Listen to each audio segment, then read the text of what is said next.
올 2월에 발발한 우크라이나전. 분명 첨단 전력으로 무장한 러시아가 곧 전쟁의 승패를 가를 것이라 생각을 했는데 무려 9개월이나 흘렀습니다. 그간 세계가 놀란 점은 우크라이나의 맹렬한 투쟁, 그리고 러시아의 최첨단 전력을 제압하는 의외의 전력들인데요. 구형 무기인 줄 알았는데 여기저기 주문이 쇄도하는 전력이 있다고 합니다. 바로 M777인데요. 그리고 우리나라에도 그에 못지않은 전력이 있다고 합니다. KH-179.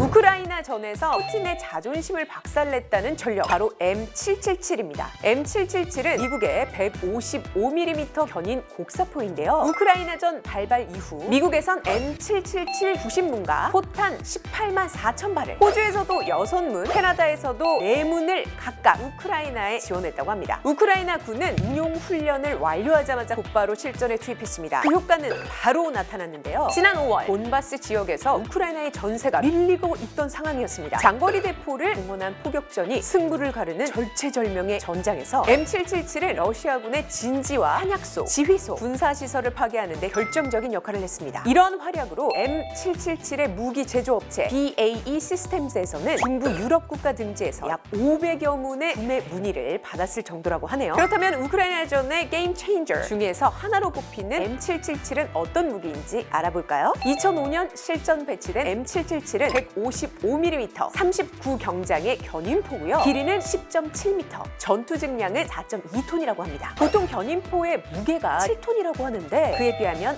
아주 가볍죠? 가벼우면서도 내구성이 뛰어난 티타늄 합금을 사용해 초경량 견인 곡사포를 환생시켰습니다. 그러다 보니 CH-53E, CH-47DF, MV-22와 같은 회전 이끼와 C-130J, C-17, C-5 등 고정익 수송기를 통해 신속하게 이동할 수 있습니다. C-130 수송기는 2문을, C-5 수송기에는 최대 12문까지 탑재가 가능하다고 하는데요. 최대 사거리는 고폭탄이 24km, 사거리 연장용탄은 30km, 그리고 M982 엑스칼리버 유도 포탄이 40km라고 합니다. 발사 속도는 급속 발사 시 2분간 분당 4발씩, 지속 발사 시 분당 2발씩, 운영 요원은 최소 5명, 보통 견인포 운영 요원이 9명인 거에 비하면 적은 인원인 거죠. 그리고 방열 시간은 3분, 철수 시간은 2-3분이면 가능하다고 하네요. 그럼 K방산으로 인기 급상승 중인 우리나라에 이런 견인 곡사포가 없을까요? 설마요. 당연히 있죠. 1984년부터 운용된 KH-179 155mm 견인 곡사포가 있습니다. M777과 견주어보면 오히려 나은 부분도 요소 있다고 하는데요. 한번